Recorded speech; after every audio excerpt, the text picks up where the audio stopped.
Welcome to the Slop Temple. We pray this video helps.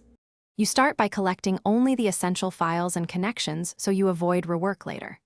First, open Power BI Desktop and choose Get Data. Connect to Excel, CSV, or your database and load just a sample for speed. Once done, click Transform Data and fix types, remove nulls, and standardize column names. Make a dedicated date table now. You will use it for time intelligence. This avoids messy joins later and sets a reliable foundation for measures and visuals. You now focus on modeling so visuals behave predictably.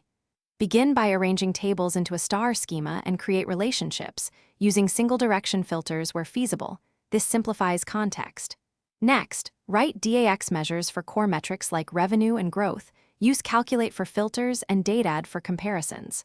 Once done, avoid excess calculated columns because they bloat the model. Favor measures which compute on the fly.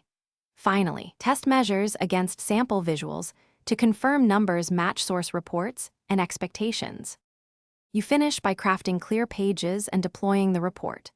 Arrange 1 to 3 KPIs per page, add filters and slicers, and maintain consistent colors and headings for readability. When satisfied, publish to Power BI service and set scheduled refreshes. If using on-prem data, configure a gateway.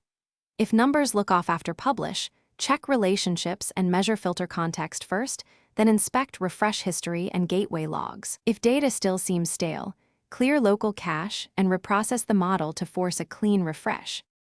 Thanks for watching. Consider subscribing if we helped you.